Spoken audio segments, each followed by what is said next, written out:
Bonjour et bienvenue dans cette mise à jour du renseignement de Stylo News. Nous sommes le 8 avril 2026.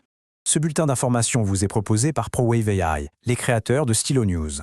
Il faut savoir que toute l'analyse que nous allons voir est rendue possible grâce à la même technologie qui alimente Stylo Intellops et bien sûr l'application mobile Stylo News. Alors, allons droit au but. Le sujet principal aujourd'hui, c'est ce cessez-le-feu à Gaza. Un cessez-le-feu qui a été établi en octobre 2025, mais qui est, disons-le, sous une pression considérable en ce moment. Tout est centré sur Gaza, bien sûr, mais les implications, elles, se propagent bien au-delà. On parle de toute la région, de l'Égypte jusqu'à Israël. Et ça nous amène à la question de fond, la question de renseignement qui est vraiment au cœur de l'impasse actuelle. Le Hamas va-t-il, oui ou non, désarmer ? Eh bien, notre évaluation, qui est basée sur l'ensemble des renseignements disponibles, est assez claire. Un désarmement volontaire est très peu probable à court terme. Notre niveau de confiance dans cette évaluation est élevé. Le cœur du problème, c'est vraiment un conflit direct entre deux visions qui semblent, pour l'heure, irréconciliables. D'un côté, on a la proposition américaine, celle du Board of Peace, qui lie une reconstruction massive de Gaza au désarmement complet de tous les groupes militants. De l'autre côté, il y a les exigences fondamentales du Hamas, un retrait total des forces israéliennes et des garanties solides de la part des médiateurs. Pour eux, déposer les armes sans ces conditions, c'est tout simplement une capitulation stratégique. Il faut bien comprendre que cette impasse à Gaza n'existe pas en vase clos. Non, elle est devenue le détonateur d'une confrontation régionale beaucoup plus large.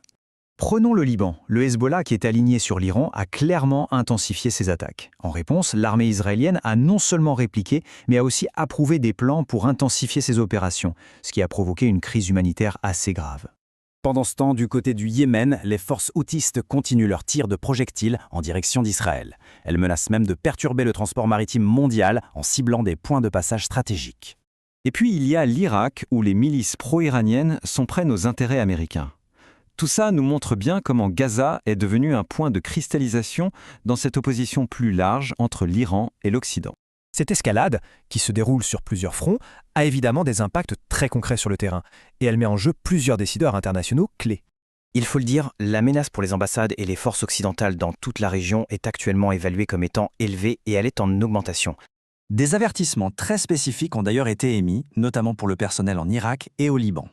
Et il y a aussi des risques de débordement qui pourraient toucher tout le Golfe. Si on regarde les perspectives des différents acteurs, on voit bien la complexité et les objectifs contradictoires. Le Hamas voit ses armes comme une assurance-vie, un levier politique. Israël, de son côté, met la sécurité au premier plan et exige un désarmement total. Les États-Unis, eux, essaient de jouer les médiateurs pour lier la reconstruction au désarmement. Et enfin, l'Iran, qui préfère une pression mesurée via ses alliés régionaux pour soutenir le Hamas tout en évitant une confrontation directe. Alors la question maintenant, c'est concrètement, quels sont les développements qu'il va falloir surveiller de très près dans un avenir immédiat ? Il y a 3 points clés à observer. Premièrement, les négociations qui se poursuivent au Caire. Deuxièmement, l'activité des groupes mandataires au Liban et en Irak qui va tester la stabilité de la région. Et troisièmement, il y a cette flottille pro-palestinienne qui s'apprête à partir, ce qui pourrait créer de nouvelles tensions.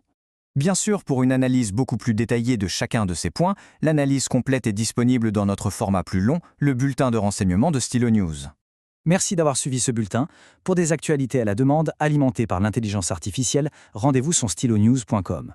On se quitte avec cette question centrale qui demeure, la diplomatie peut-elle encore l'emporter ou la région se dirige-t-elle vers une escalade plus large? La réponse se dessinera dans les jours à venir.